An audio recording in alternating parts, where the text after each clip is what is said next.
ಸಮಸ್ಯೆನ Ola Uber bike taxi ಎಲ್ಲ ಸತ್ತೋದ್ರೆ 1 kg laddu ತೊಗೊಂಡು ಬಂದು ಗಿಫ್ಟ್ ಕೊಡ್ತೀನಿ, ಅಡ್ರೆಸ್ ಕೊಟ್ಬಿಡಿ ಮನೆದು. ಟೂ ವೀಲರ್ನ ನಿಲ್ಲಿಸ್ಬೇಕು ಸರ್, ಟೂ ವೀಲರ್ನ ನಿಲ್ಲಿಸ್ಬೇಕು. ಅದೇ ಅವರಿಂದ ಹೊಡ್ತಾ ಇತ್ತು ನಮಗೆ. ಏನು ಹೊಡ್ತಾ ಆಗ್ತಾ ಇದೆ? ಏನು ಈಗ ನೋಡಿ ನಮ್ಮ ಬಾಡಿಗೆಲ್ಲ ಅವರೇ ಹೊಡ್ಕೊಂಡ್ರೆ ನಾವು ಇಲ್ಲಿಗೆ ಹೋಗೋಣ. ನಾವು ಅನ್ನ ತಿನ್ನಕ್ಕೆ ಸಿಗ್ತಾ ಇಲ್ಲ, ಮನೆಯಲ್ಲಿ ಇರೋಕೆ ಆಗ್ತಾ ಇಲ್ಲ, ಬಾಡಿಗೆ ಮನೆ ಬಾಡಿಗೆ ಗಾಡಿ, ರೋಗ ಬರ ನಮಗೆ, ಇಬ್ಬರು ಹೆಣ್ಮಕ್ಳು, ಲೈಫೆಲ್ಲ ಹಾಳಾಗ್ಬಿಟ್ಟಿರುತ್ತೆ. ಯಾಕಪ್ಪ ಹುಟ್ಟಿದ್ದೆ ಬೆಂಗಳೂರಿನಲ್ಲಿ ಇರ್ತೈತೆ ಲೈಫ್. ಕೇಳ್ತಾರೆ ಮಿನಿಸ್ಟರ್ ಹಂಗೆ ಹಿಂಗೆ ಅಂತ ಹೇಳ್ತಾರೆ, ಯಾರೋ ಏನೋ ಮಾಡಲ್ಲ. 40 ವರ್ಷ ಆಟೋ ಓಡಿಸ್ತಾ ಇದ್ದೀನಿ ನಾನು ಬೆಂಗಳೂರಿನಲ್ಲಿ. ಏನಕ್ಕೆ ಹೇಳ್ತೀರಾ? ಅದು ಯಾರಿಗೆ ಹೇಳ್ಬೇಕು ಹೇಳಿ? ಕಷ್ಟ, ನಮ್ಮದು ಕಷ್ಟ ಯಾರು ಕೇಳ್ತಾರೆ ನೋಡಿ. ಏನು ಬಂತು, ಯೂನಿಯನ್ಗೆ ಸುಟ್ಕೇಸ್ ಹೋಗಿರ್ಬೋದು ಹಣ, ಅವ್ರು ತಿನ್ಕೊಂಡ್ಬಿಟ್ಟು ಸುಮ್ಮನೆ ಆಗಿಬಿಟ್ಟಿದ್ದಾನೆ ಅಷ್ಟೇ, ಬೇರೆ ಏನು ಮಾಡಲ್ಲ ಇಲ್ಲ ಅಂತ. ಆ ಥರ ಪರಿಸ್ಥಿತಿ ಇದೆ. ಸರ್ಕಾರ ಕಡೆಯಿಂದ ಸ್ವಲ್ಪ ಫೈಸನ್ ತೊಗೊಂಡು ಬಂದು ಕೊಟ್ಬಿಡಿ, ಇಲ್ಲೇ ತಿಂದು ಮಹಾತ್ಮ ಗಾಂಧಿ ಸ್ಟ್ಯಾಚ್ಯೂ ಹತ್ರ ಸೈತೀನಿ. ಲೈಫ್ ಏನಿಲ್ಲ, ಭಾಳ ಸುಮ್ಮನೆ ದೇಹ ಇಟ್ಟಿದ್ದೀನಿ, ರೋಗಗಳು ಇದೆ ನಮಗೆ. ಶಾಮೀರ್ ಅಂತ. ಎಷ್ಟು ವರ್ಷದಿಂದ ಕೆಲಸ ಮಾಡ್ತಿದ್ದೀರಿ? 6 ವರ್ಷದಿಂದ. ಈಗ ಮುಂಚೆ ಎಲ್ಲ ಬರೀ ಆಟೋಗಳು ಮಾತ್ರ ಇತ್ತು ಬೆಂಗಳೂರಲ್ಲಿ, ಸಿಟಿ ಒಳಗಡೆ ಓಡಾಡಬೇಕು ಅಂದ್ರೆ ಪ್ಯಾಸೆಂಜರ್ಗಳು. ಹೌದು. ಈಗ ಇತ್ತೀಚಿನ ವರ್ಷಗಳಲ್ಲಿ bike taxi, Uber, Ola, Rapido ಇದೆಲ್ಲ ಬಂದಿದ್ದಾವೆ. ಇದರಿಂದ ನಿಮ್ಗೇನೋ ಸಮಸ್ಯೆ ಆಗ್ತಾ ಇದೆಯಾ? ಏನು ಸಮಸ್ಯೆ ಇಲ್ಲ. ಅವ್ರವ್ರದ್ದು ಸ್ಟಾರ್ಟಿಂಗಲ್ಲಿ ಸ್ವಲ್ಪ ಕಷ್ಟ ಆಯಿತು, ಟೂ ವೀಲರ್ದು ರ್ಯಾಪಿಡೋ ಬಂದಮೇಲೆ. ಇವಾಗ ಏನಿಲ್ಲ, ಮಾಮೂಲು ಆಗಿದೆ. ಅವ್ರವ್ರ ಬಾಡಿಗೆ ಅವ್ರವ್ರ ಹೊಟ್ಟೆ ಪಾಡು, ಏನು ತೊಂದರೆ ಏನಿಲ್ಲ. ಒಂದಷ್ಟು ಹೋರಾಟಗಳೆಲ್ಲ ಆಯಿತು, ಅದನ್ನು ಬಂದ್ ಮಾಡಬೇಕು, ಕ್ಲೋಸ್ ಮಾಡಬೇಕು, ನಮಗೆ ಸಮಸ್ಯೆ ಆಗ್ತಾ ಇದೆ, ಬಾಡಿಗೆಗಳು ಸಿಗ್ತಾ ಇಲ್ಲ. ಅವರವರು ಸ್ಟಾರ್ಟಿಂಗಲ್ಲಿ ಸಿಗ್ತಾ ಇರಲಿಲ್ಲ ಸರ್, ಇವಾಗೆಲ್ಲ ಸಿಗ್ತಾ ಇದೆ, ಏನಿಲ್ಲ ತೊಂದರೆ ಏನಿಲ್ಲ. ಇವಾಗ ಎಲ್ಲ ಸಿಗ್ತಾ ಇದೆ, ಇವಾಗ ಎಲ್ಲರಿಗೂ ಸಿಗ್ತಾ ಇದೆ, ಎಲ್ಲರಿಗೂ ಅವ್ರವ್ರಿಗೆ ಎಲ್ಲ ಸಿಗ್ತಾ ಇದೆ. ಬ್ಯಾಂಗ್ಳೂರಲ್ಲಿ ಏನು ತೊಂದರೆ ಇಲ್ಲ ಸರ್, ಬೆಂಗಳೂರಲ್ಲಿ ಏನು ತೊಂದರೆ ಇಲ್ಲ. ಇವಾಗ ರ್ಯಾಪಿಡೋ, ಟೂ ವೀಲರ್ ಸ್ವಲ್ಪ ನಿಲ್ಲಿಸಿದ್ರೆ ಇನ್ನೂ ಸ್ವಲ್ಪ ಜಾಸ್ತಿ ದುಡಿತಾ ಇದ್ವಿ, ಸ್ವಲ್ಪ ಕಡಿಮೆ ಆಗಿದೆ. ಅದು ಬಸ್ಸನ್ನು ಫ್ರೀ ಆಗಿದೆ ಅಲ್ಲ, ಅದರಿಂದ ಸ್ವಲ್ಪ ಇದು ಆಗಿದೆ ಅಷ್ಟೇ. ಬಸ್ಸು ಫ್ರೀ ಆಗಿರೋದ್ರಿಂದ ತೊಂದರೆ ಆಗ್ತಾ ಇದೆ ನಿಮಗೆ? ಇವಾಗಿಲ್ಲ, ಅದು ಸ್ಟಾರ್ಟಿಂಗಲ್ಲಿ ಇತ್ತು ಎಲ್ಲ. ಇವಾಗ ಏನು ಮಾಡೋಕ್ಕಾಗಲ್ಲ ಅಲ್ಲ, ಅಡ್ಜಸ್ಟ್ ಆಗ್ತಾ ಇದ್ದೀರಾ? ಅಡ್ಜಸ್ಟ್ ಹಾಕ್ಕೊಂಡು ಮಾಡ್ಕೊಂಡು ಹೋಗ್ತಾ ಇದ್ದೀವಿ ಅಷ್ಟೇ. ಇವಾಗ ಏನು ಮಾಡೋಕ್ಕಾಗುತ್ತೆ? ಇವಾಗ ಏನು ಧರಣ ಮಾಡಿದ್ರೇನೂ ಆಗಿಲ್ಲ, ಏನು ಮಾಡಿದ್ರೇನೂ ಆಗಿಲ್ಲ ಅಲ್ಲ, ಏನೋ ಅಡ್ಜಸ್ಟ್ ಮಾಡ್ಕೊಂಡು ಹೋಗ್ತಾ ಇದ್ವಿ. ಸ್ವಲ್ಪ ಜಾಸ್ತಿ ದುಡಿತಾ ಇದ್ವಿ, ಇವು ಸ್ವಲ್ಪ ಕಡಿಮೆ ದುಡಿತಾ ಇದ್ವಿ ಅಷ್ಟೇ. ಈಗ ಕೆಲವ್ರು ಹೇಳ್ತಾರೆ ಅವರಿಗೆ ಲೈಸೆನ್ಸ್ ಇರಲ್ಲ, ಮತ್ತು ಅವ್ರು ಎಲ್ಲೋ ಬೋರ್ಡ್ ಇರಲ್ಲ, ವೈಟ್ ಬೋರ್ಡು, ನಾವು ಟ್ಯಾಕ್ಸ್ ಕಟ್ಟಿರ್ತೀವಿ, ನಾವು ಬಂಡವಾಳ ಹಾಕಿ ತೊಗೊಂಡಿದ್ದೀವಿ, ಅವ್ರು ಓಡಿಸೋದ್ರಿಂದ ನಮಗೆ ಬಾಡಿಗೆ ಲಾಸ್ ಆಗ್ತಾ ಇದೆ ಅಂತೆಲ್ಲ. ಲಾಸ್ ಆಗ್ಬಿಟ್ಟು ಮಾಡಿದ್ದೀವಿ ಸರ್, ಎಲ್ಲರೂ ಸ್ಟಾರ್ಟಿಂಗ್ ಎಲ್ಲ ಹೇಳಿದ್ದೀವಿ, ಕಷ್ಟ ಐತೆ ಅವ್ರಿಗೆ. ಏನು ಇನ್ನೊಂದು, ಅವ್ರು 2 ಕೆಲಸ ಮಾಡ್ತಾರೆ, ನಾವು ಒಂದೇ ಕೆಲಸ, ಇದು ಒಂದೇ ಕೆಲಸ. ಅವರು ಬಂದುಬಿಟ್ಟು ಬೆಳಿಗ್ಗೆ ಕಾಲೇಜ್ಗೆ ಹೋಗ್ತಾರೆ, ಅದೊಂದು ಕೆಲಸ ಆಗುತ್ತೆ. ಕೆಲವ್ರು ಬಂದುಬಿಟ್ಟು ಡ್ಯೂಟಿಗೆ ಹೋಗಿ ಫಸ್ಟ್ ಶಿಫ್ಟ್ ಸೆಕೆಂಡ್ ಶಿಫ್ಟ್ ಮಾಡ್ತಾರೆ, ಆ ಪಾರ್ಟ್ ಟೈಮಲ್ಲಿ ದುಡಿತಾರೆ. ಹಿಂಗೇನು ಮಾಡೋಕ್ಕಾಗಲ್ಲ, ಎಲ್ಲ ಹೇಳಿದ್ರಲ್ಲ, ಇವಾಗ ಏನು ಮಾಡೋಕ್ಕಾಗಲ್ಲ ಅಂತ ಹೇಳ್ಬಿಟ್ಟು ಅಡ್ಜಸ್ಟ್ ಮಾಡ್ಕೊಂಡು ಹೋಗ್ತಾ ಇದ್ದಾರೆ ಅಷ್ಟೇ. ನಿಮ್ಗೇನು ಸಮಸ್ಯೆ ಏನು ಆಗ್ತಾ ಇಲ್ಲ ಜಾಸ್ತಿ? ಸಮಸ್ಯೆ ಆದರೆ ಏನು ಹೇಳ್ಕೊಂಡ್ರೆ ಏನು ತೀರ್ತದ ಸಮಸ್ಯೆ? ಇಲ್ವೇ. ಸರ್ಕಾರ ಇದ್ರ ಬಗ್ಗೆ ಏನು ಗಮನ ಹರಿಸ್ತಾ ಇಲ್ವಾ? ಏನು ಇಲ್ಲ ಇಲ್ಲ. ಅಣ್ಣ ನಮಸ್ತೆ. ನಮಸ್ತೆ. ನಮಸ್ತೆ. ಇವಾಗ ಸುಮಾರು ವರ್ಷಗಳಿಂದ ಆಟೋ ಓಡಿಸ್ತಾ ಇದ್ದೀರಾ ನೀವು? ಹೌದು. ಈಗ ಇತ್ತೀಚೆಗೆ ಬೈಕ್ ಟ್ಯಾಕ್ಸಿ, ರ್ಯಾಪಿಡೋ ಏನೇನೋ ಬಂದಿದ್ದಾವೆ, ಓಲಾ. ಹೌದು ಸರ್. ನಿಮಗೆ ಈಗ ಹೇಗಿದೆ ಮುಂಚೆಗಿಂತ? ಇವಾಗ ಏನಾದ್ರು ವ್ಯತ್ಯಾಸ ಆಗಿದೆಯಾ? ಬಿಸ್ನೆಸ್ ಸ್ವಲ್ಪ ಡೌನ್ ಆಗಿದೆ. ಇದು ಓಲಾ, ಊಬರ್, ಅದು ರ್ಯಾಪಿಡೋ, ಟೂ ವೀಲರ್ ಅದು ಬಂದಿದಲ್ಲ, ಅದಕ್ಕೋಸ್ಕರ ಸ್ವಲ್ಪ ಕಡಿಮೆ ಆಗಿದೆ. ಇದು ಮೆಟ್ರೋ ಬೇರೆ ಇದೆ, ಭಾಳ ಕಷ್ಟ ಇದೆ. ನಂತರ ನೋಡಿ ಏನೂ ಇಲ್ಲ, ದುಡಿಬೇಕು, ಭಾಳ ಕಷ್ಟ ಇದೆ. ಯಾರು ನೋಡ್ತಾರೆ? ಬೇರೆ ಕೇಳ್ತಾರೆ ಮಿನಿಸ್ಟರ್ ಹಂಗೆ ಹಿಂಗೆ ಅಂತ ಹೇಳ್ತಾರೆ, ಯಾರೋ ಏನೋ ಮಾಡಲ್ಲ. 40 ವರ್ಷ ಆಟೋ ಓಡಿಸ್ತಾ ಇದ್ದೀನಿ ನಾನು ಬೆಂಗಳೂರಿನಲ್ಲಿ. ಏನಕ್ಕೆ ಹೇಳ್ತೀರಾ? ಅದು ಯಾರಿಗೆ ಹೇಳ್ಬೇಕು ಹೇಳಿ?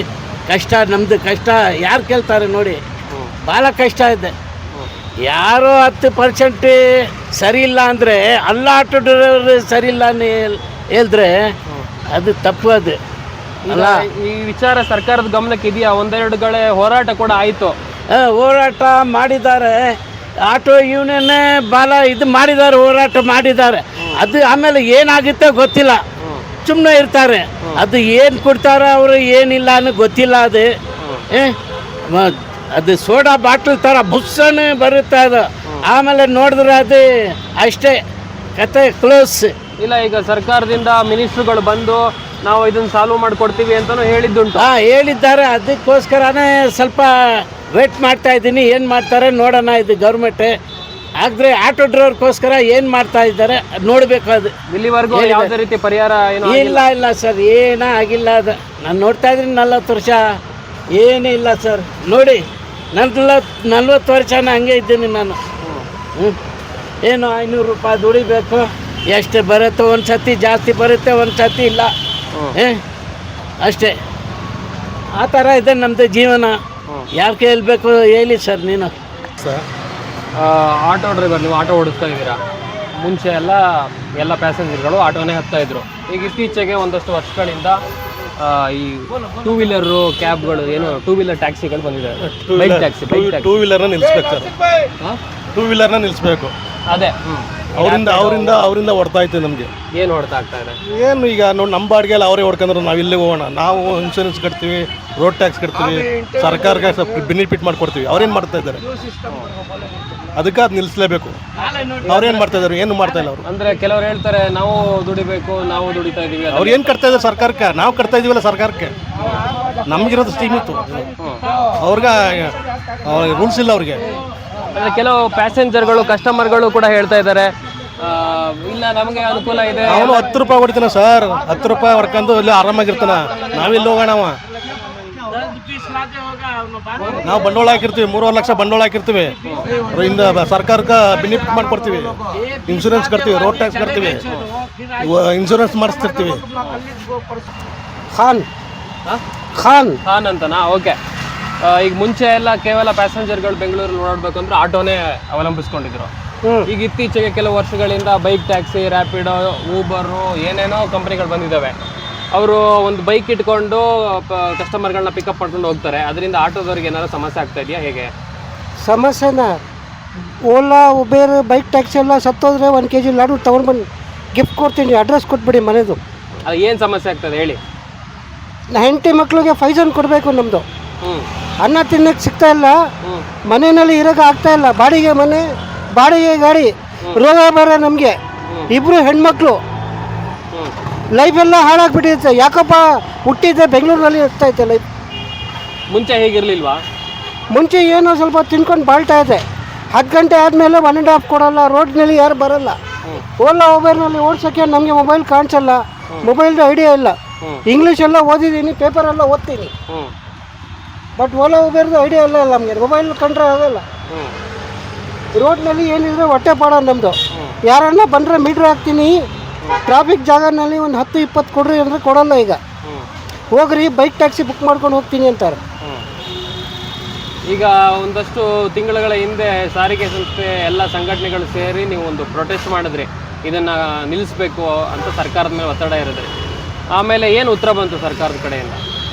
ಏನು ಬಂತು? ಯೂನಿಯನ್ಗೆ ಸುಟ್ಕೇಸ್ ಹೋಗಿರ್ಬೋದು ಹಣ, ಅವ್ರು ತಿನ್ಕೊಂಡ್ಬಿಟ್ಟು ಸುಮ್ಮನೆ ಆಗಿಬಿಟ್ಟಿದ್ದಾನೆ ಅಷ್ಟೇ, ಬೇರೆ ಏನು ಮಾಡಲ್ಲ. ಆಟೋ ಡ್ರೈವರೆಲ್ಲ ಸೇರಿ ಒಟ್ಟಿಗಾಗಲ್ಲ. ಒಬ್ಬ ಆಟೋ ಡ್ರೈವರ್ ಒಬ್ಬರು ಹೊಡಿಯೋಕ್ಕೆ ನೋಡ್ತಾರೆ. ಆ ಥರ ಪೊಸಿಷನ್ ಇದೆ. ಆಟೋ ಡ್ರೈವರ್ನಲ್ಲಿ ಒಗ್ಗಟ್ಟಿಲ್ಲ ಈಗ ಮುಂಚೆ ಥರ. ಎಲ್ಲ ಕಂಪ್ಲೀಟ್ ಡಿವೈಡ್ ಆಗಿಬಿಟ್ಟೈತೆ. ಇವರು ಯೂನಿಯನ್ನವ್ರು ಏನು ಮಾಡ್ತಾರೆ? ಹಣಕ್ಕೋಸ್ಕರ ಹೋಗ್ತಾರೆ. ಅವ್ರು ಹಣ ಕೊಟ್ಟರೆ ಸರ್ಕಾರದಿಂದ ಏನೇನು ಹೆಲ್ಪ್ ಬಂದರೆ ತಿನ್ಕೊಂಡು ಹೋಗಿ ಸುಮ್ಮನೆ ಆಗ್ತಾರೆ ಅಷ್ಟೇ, ಬೇರೆ ಏನು ಮಾಡಲ್ಲ. ಮತ್ತು ಇವಾಗಿನ ಸಾರಿಗೆ ಸಚಿವರು ಇದ್ರ ಬಗ್ಗೆ ಏನು ಗಮನ ಹರಿಸ್ತಾ ಇಲ್ವಾ? ಅವರಿಗೆ ವಿಚಾರಗಳೆಲ್ಲ ಹೋಗಿದೆಯಾ? ಹೇಗೆ ಏನು ಹೇಳಿದ್ರಿ? ಇವಾಗ ಮಿನಿಸ್ಟ್ರ್ ಇದ್ದಾರೆ, ಇದು ಸಾರಿಗೆ ಸಚಿವರು ಮಿನಿಸ್ಟ್ರು, ಅವರು ಗಮನಕ್ಕೆ ಈ ಥರದ ವಿಚಾರಗಳು ಹೋಗಿದೆಯಾ? ಅವ್ರ ಇದ್ರ ಕಡೆಯಿಂದ ಏನು ಯೋಚನೆ ಮಾಡ್ತಾ ಇಲ್ವಾ? ಹೇಗೆ ನಮ್ಮ ಕಷ್ಟ ಹಾಸ್ಪಿಟಲ್ನಲ್ಲಿ ಹೋಗಿ ರೋಗ ತೋರ್ಸೋಕ್ಕೆ ಟೈಮ್ ಇರಲ್ಲ. ಯಾಕಂದ್ರೆ ಸಾಯಂಕಾಲ ಆದರೆ ಹಾಕಬೇಕಿಲ್ಲ, ರೆಂಟ್ ಕಟ್ಟಬೇಕು ತಿಂಗಳಿಗೆ. ರೆಂಟ್ ಕಟ್ಟಿಲ್ಲ ಅಂದರೆ ಖಾಲಿ ಮಾಡಿ ಅಂತಾರೆ ಮನೆ. 11 ತಿಂಗಳು ಅಗ್ರಿಮೆಂಟು ಮನೆದು. 11 ತಿಂಗಳು ಆದಮೇಲೆ ಬಂದು ಓನರ್ ಹೇಳ್ತಾನೆ ಎಕ್ಸ್ಟ್ರಾ 2,000 ರೂಪಾಯಿ ಕೊಡಬೇಕು ನೆಕ್ಸ್ಟ್ ವರ್ಷ ಅಂತ. ಇಲ್ಲ ರೀ ಆಗಲ್ಲ, 500 ಕೊಡ್ತೀನಿ ಅಂದರೆ ಖಾಲಿ ಮಾಡಿ ಅಂತಾರೆ ಮನೆ. ಆ ಥರ ಪರಿಸ್ಥಿತಿನಲ್ಲಿ ಬಾಡಿಗೆ ಕಟ್ಟೋಕ್ಕೆ ಹುಡ್ಕೊಂಡು ಹೋಗ್ತೀರಾ, ಇಲ್ಲ ಸಾಯಂಕಾಲ ಅನ್ನಗೆ ಹೋಗ್ತೀರಾ, ಇಲ್ಲ ಮಕ್ಳಿಗೆ ಸ್ಕೂಲ್ ಫೀಸ್ ಕಟ್ಟೋಕ್ಕೆ ಹೋಗ್ತೀರಾ, ಇಲ್ಲ ಇವ್ರಿಗೆ ಹುಡ್ಕೊಂಡು ಹೋಗ್ತೀರಾ, ಕೆಲಸ ಆಗುತ್ತೆ ಇಲ್ಲ ಅಂತ. ಆ ಥರ ಪರಿಸ್ಥಿತಿ ಇದೆ. ಸರ್ಕಾರ ಕಡೆಯಿಂದ ಸ್ವಲ್ಪ ಫೈಸನ್ ತೊಗೊಂಡು ಬಂದು ಕೊಟ್ಬಿಡಿ, ಇಲ್ಲೇ ತಿಂದು ಮಹಾತ್ಮ ಗಾಂಧಿ ಸ್ಟ್ಯಾಚ್ಯೂ ಹತ್ರ ಸೈತೀನಿ. ಲೈಫ್ ಏನಿಲ್ಲ, ಸುಮ್ಮನೆ ದೇಹ ಇಟ್ಟಿದ್ದೀನಿ. ರೋಗಗಳು ಇದೆ ನಮಗೆ. ಯಾಕಂದರೆ ಆ ಥರ ಫೀಲಿಂಗು, ಫೀವರ್ ಬಿಟ್ಟಿದ್ದಾನೆ ಮೈಂಡ್ನಲ್ಲಿ. ಪ್ರಪಂಚ ಇದು. ಇದು ಎಷ್ಟು ವೃತ್ತಿನ, ಆಟೋ ಡ್ರೈವರ್ ವೃತ್ತಿನ ಎಷ್ಟು ವರ್ಷಗಳಿಂದ ಮಾಡ್ಕೊಂಬಂದಿದ್ದೀರಾ? 15 ವರ್ಷದಿಂದ ಓಡಿಸ್ತಾ ಇದ್ದೀನಿ. ಅದಕ್ಕೆ ಮುಂಚೆ ಟ್ಯಾಕ್ಸಿ ಓಡಿಸ್ತಾ ಇದ್ದೆ. ಥೈರಾಯ್ಡ್ ರೋಗ ಬಂದಮೇಲೆ ಸ್ಟಾಪ್ ಮಾಡಿಬಿಟ್ಟು ಆಟೋ ಓಡಿಸ್ತಾ ಇರೋದು. ಇದು ಆಟೋ ತೊಗೊಳಕ್ಕೆ ಹೋಗಿ 4.25 ಲಕ್ಷ ಬಿದ್ದೈತೆ ಆಟೋ. ಫೈನಾನ್ಸ್ ಎಲ್ಲ ಸೇರಿ ಅವರು ಯೂನಿಯನ್ ಇವರು ಇದ್ದಾರೆ ನೋಡಿ, ಆಟೋ ಡೀಲರು ಎಲ್ಲ ಹಾಳು ಮಾಡಿ 1.5 ಲಕ್ಷ ರೂಪಾಯಿ ಲಾಸ್ ಮಾಡಿದ್ದಾರೆ ನಮಗೆ. ಯಾರು? ಡೀಲರ್ಗಳು, ಆಟೋ ಡೀಲರು ತಗೊಳಕ್ಕೆ ಹೋದರೆ 1.5 ಲಕ್ಷ ರೂಪಾಯಿ ಲಾಸ್ ಮಾಡಿದ್ದಾರೆ. 4.25 ಲಕ್ಷ ಬಿದ್ದೈತೆ ಗಾಡಿ ಇದು. ಈಗ ಹೀಗೆ ಮುಂದುವರೆದ್ರೆ ಒಂದು ವೇಳೆ ಈ ಬೈಕ್ ಟ್ಯಾಕ್ಸಿದು, ಈ ರ್ಯಾಪಿಡೋದು ವಿಚಾರ ಬಗೆಹರಿಲಿಲ್ಲ ಅಂದರೆ ಮುಂದೆ ನಿಮ್ಮ ಒಂದು ಇದೆ ನಿಲುವೇನಾಗಿರುತ್ತೆ? ರೀ ಅದೆಲ್ಲ ಕೆಟ್ಟ ಕೆಲಸ ರೀ, ಅದು ಬೇವರ್ಸಿ ಕೆಲಸ, ಅದು ಮಾಡಬಾರ್ದು. ಯಾಕಂದರೆ ಬೆಂಗಳೂರಿನಲ್ಲಿ ಟ್ರಾಫಿಕ್ ವಿಪರೀತ. ಪ್ಯಾಸೆಂಜರ್ ಏನಿದ್ರೆ ರೋಡ್ಗೆ ಬರಬೇಕು, ಹತ್ಕೊಂಡು ಹೋಗಬೇಕು. ಕೆಲವರು ಏನು ಮಾಡ್ತಾರೆ, ಆಟೋ ಡ್ರೈವರೇ ಮೊಬೈಲ್ ಓಡ್ಕೊಂಡು ಗಾಡಿ ಓಡಿಸಲ್ಲ, ಮೊಬೈಲ್ ನೋಡ್ಕೊಂಡು ಹೋಗ್ತಾ ಇರ್ತಾರೆ. ಟಚ್ ಆದಮೇಲೆ ಸಾರಿ ಅಂತಾರೆ. ಅದಕ್ಕೆ ಏನು ಮಾಡ್ತೀರಾ? ಬೈಕ್ ಟ್ಯಾಕ್ಸಿನವರು ಅವ್ರು ಹೇಳಲೇಬೇಡಿ, ಸುಳ್ಳು ಮಕ್ಕಳು. ಮಂಚನಿಗೆ ಹುಟ್ಟಿ 2 ವೀಲರ್ ರೋಡ್ಗೆ ತೊಗೊಂಡು ಬರೋಲ್ಲ, ಹೊಟ್ಟೆಗೆ ಅನ್ನ ತಿನ್ಕೊಂಡು ಬರೋಲ್ಲ. ಅವರು ಮಣ್ಣು ತಿನ್ಕೊಂಡು ರೋಡ್ಗೆ ಗಾಡಿ ತೊಗೊಂಡು ಬರ್ತಾನೆ. ಅವ್ರ ಗುರಿ ಏನಿರುತ್ತೆ ಮೊಬೈಲ್ನಲ್ಲಿ ಇರುತ್ತೆ. ಬೈಕ್ ಟ್ಯಾಕ್ಸಿ ಓಡಿಸುವಾಗ ಏನೂ ಅವ್ರಿಗೆ ಕಾಣಲ್ಲ, ಹಿಂದೆ ಮುಂದೆ ಟ್ರಾಫಿಕ್ಕು ಏನು ಕಾಣಿಸಲ್ಲ ಅವ್ರಿಗೆ. ಪ್ರೈವೇಟ್ನವ್ರು ಸಿಕ್ಕಾಪಟ್ಟ ಜನ ಓಡಿಸ್ತಾ ಇದ್ದಾರೆ ಬೈಕ್ ಟ್ಯಾಕ್ಸಿ ಅಂತ. ಅದು ಇಮಿಡಿಯೇಟ್ ನಿಲ್ಲಿಸ್ಬೇಕು. ಅದು ಸರ್ಕಾರಕ್ಕೆ ಸ್ವಲ್ಪ ಬುದ್ಧಿ ಇದ್ದರೆ ಇದೆಲ್ಲ ಗಮನ ಕೊಡೋಕೆ ಹೇಳಿ. ಆಟೋ ಡ್ರೈವರ್ಗೆ ಮನೆಗೆ ಬಂದು ವಿಚಾರಿಸಿ ಮಾಡೋಕ್ಕೆ ಹೇಳಿ. ಹೋಗಿ BPLಗೆ 15 ವರ್ಷ ಮುಂಚೆ ಕಾರ್ಡ್ ಕೊಡ್ರಿ, ಬಂದು ಮನೆ ನೋಡ್ರಿ, ನಮ್ಮದು TV ಇಲ್ಲ, ಒಂದು ರೆಂಟೆಡ್ ಹೌಸ್ನಲ್ಲಿ ಇದ್ದೀನಿ ರೀ, ಹೆಣ್ಮಕ್ಳು ಬೇರೆ, BPL ಕಾರ್ಡ್ ಕೊಡ್ರಿ ಅಲ್ಲ. 500 ರೂಪಾಯಿ ಕೊಟ್ಟೆ. ಅವ್ರು ಕೇಳಿದರು. APL ಕಾರ್ಡ್ ಕೊಟ್ಟಿದ್ದಾನೆ. APL ಕಾರ್ಡ್ ತಗೊಂಡೋಗಿ, ಸರ್ ಡಿಪೋನಲ್ಲಿ ಹೋಗಿ KR ಪುರಂ ಡಿಪೋನಲ್ಲಿ ಇದು BPL ಕೊಡಿ ಸರ್, ನಮ್ಮ ಮನೆ ಬಂದು ನೋಡಿ ಸರ್, ಬೇಕಾದ್ರೆ ನಾನು APL ಕಾರ್ಡ್ ಲಾಯ್ಕಿಲ್ಲ ಸರ್, ನನಗೆ BPL ಕೊಡಿ ಅಂದರೆ ಅವರು ಮನೆಗೆ ಬರ್ತಾರೆ. ಹೋಗಿ ತಿರ್ಗಾ ಇನ್ಫೆಕ್ಷನ್ಗೆ ಅವ್ರಿಗೆ ಹತ್ರ ಹೇಳಿ ಅಂತ ಹೇಳಿ ಕಳಿಸ್ಬಿಟ್ರು.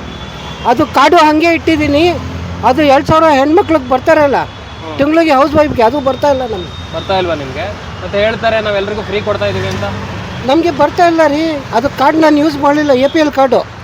BPL ಬಗ್ಗೆ ಓಡಾಡಿಕೊಂಡು ಅದು ಬೇಕಾಗಿಲ್ಲ ನನಗೆ. APL ಕಾರ್ಡು ಬೇಡ ಅಂತ ಹೇಳಿ ಮನೆಯಲ್ಲಿ ಇಟ್ಕೊಂಡಿದ್ದೀನಿ 15 ವರ್ಷದಿಂದ. ಅದು 2,000 ರೂಪಾಯಿ ಇದು ಮಾಡೋಕ್ಕೆ ಹೋಗಿದ್ರೆ ಆನ್ಲೈನು, ಇಲ್ಲ ಇದು ಈ ಕಾರ್ಡ್ ನಿಮ್ಮದು ಯೂಸ್ ಆಗ್ತಾ ಇಲ್ಲ, ನೀವು ತಿರ್ಗಾ ಅಪ್ಲೈ ಮಾಡಿ ಅಂತ ಹೇಳಿದ್ದಾರೆ. ಅದಕ್ಕೆ 2,000ನೇ ಬರ್ತಾ ಇಲ್ಲ. ಹೇಳಿದ್ರಿ ಸಮಸ್ಯೆಗಳನ್ನ. ಸಮಸ್ಯೆ ಏನ್ರಿ, ಕಣ್ಣಲ್ಲಿ ರಕ್ತ ಹೋಗ್ತೈತೆ, ನಮ್ಮದು ನೀರಿಲ್ಲ. ಅದು ದೇವ್ರಿಗೆ ಗೊತ್ತು ಏನಂತ ನಮ್ಮ ಲೈಫು. ಬೈಕ್ ಟ್ಯಾಕ್ಸಿ ಇಲ್ಲ ರೀ, ಆಟೋಗಳು ಇಲ್ಲ. ಟ್ಯಾಕ್ಸಿ ತೊಗೊಂಡು ಬಂದೆಲ್ಲ ಬಿಸ್ನೆಸ್ ಹಾಳು ಮಾಡಿದ್ದಾರೆ. 30 ಕಿಲೋಮೀಟ್ರ್ ಆಚೆ ಓಡಬೇಕು ಟ್ಯಾಕ್ಸಿ. ಯಾರನ್ನ ಮೈಸೂರಿಗೆ ಆಟೋ ಬುಕ್ ಮಾಡ್ತಾರಾ? ಮೈಸೂರಿಗೆ ನೀವು ಹೋಗ್ತೀರಾ ಆಟೋನಲ್ಲಿ? ಇಲ್ಲ. ತುಮಕೂರು ಹೋಗ್ತೀರಾ? ಹೋಗಲಿ. ಹೇಗೆ ಹೋಗ್ತೀವಿ? ಇಲ್ಲ ದೇವನಹಳ್ಳಿ ಹೋಗ್ತೀರಾ ಆಟೋನಲ್ಲಿ? ಇಲ್ಲ. ಮತ್ತು ಟ್ಯಾಕ್ಸಿ ಹೋಗ್ತಾರೆ ಮೈಸೂರು, ಬೆಂಗಳೂರು, ದಾವಣಗೆರೆ, ತುಮಕೂರು ಎಲ್ಲ ಹೋಗ್ಬೋದು. ಆಟೋ ಇರೋದು ಸಿಟಿಗೆ. ಇಮಿಡಿಯೇಟ್ ಟ್ಯಾಕ್ಸಿ ಬ್ಯಾನ್ ಮಾಡೋಕ್ಕೆ ಹೇಳಿ, ಆಟೋನ ಓಡಾಡೋಕ್ಕೆ ಬಿಡಿ. ಸ್ವಲ್ಪ ದಿವಸ ಬಾಳಿ ನಂಬ್ತಾರ ವಯಸ್ಸಾಗ. ಅಂದ್ರೆ ಕ್ಯಾಬ್ಗಳ್ದ ನೀವು ಹೇಳ್ತಾ ಇರೋದು? ಹೌದು, ಕ್ಯಾಬ್ ಸ್ಟಾಪ್ ಮಾಡಬೇಕು. ಅದು 30 ಕಿಲೋಮೀಟ್ರ್ ಆಚೆ ಬಿಡಬೇಕು. ಸಿಟಿನಲ್ಲಿ ಇಲ್ಲ ತಗೊಂಡು ಬಂದು ಇಲ್ಲಿಂದ 100 ರೂಪಾಯಿಗೆ ಜಯನಗರ ಫೋರ್ಟ್ ಬ್ಲಾಕ್ ಟ್ಯಾಕ್ಸಿ ಹೋದರೆ ಆಟೋಗೆ ಯಾರನ್ನ ಹತ್ತಾರ? ಕೇಳಿ ಅವ್ರಿಗೇನು ಯಾರನ್ನ ಹತ್ತಾರಂತ. 100 ರೂಪಾಯಿಗೆ ಇಲ್ಲಿಂದ ಜಯನಗರ ಫೋರ್ಟ್ ಬ್ಲಾಕ್ಗೆ ಟ್ಯಾಕ್ಸಿ ಹೋದರೆ ಯಾರನ್ನ ಆಟೋಕ್ಕೆ ಬರ್ತಾರಾ? ಅದೇ 100 ರೂಪಾಯಿ ಕೊಟ್ಬಿಟ್ಟು ಟ್ಯಾಕ್ಸಿಗೆ ಹೋಗ್ತಾರೆ. ಈ ಥರ ಮಾಡಿ ಬಿಸ್ನೆಸ್ ಆಗ್ತಾ ಇಲ್ಲ.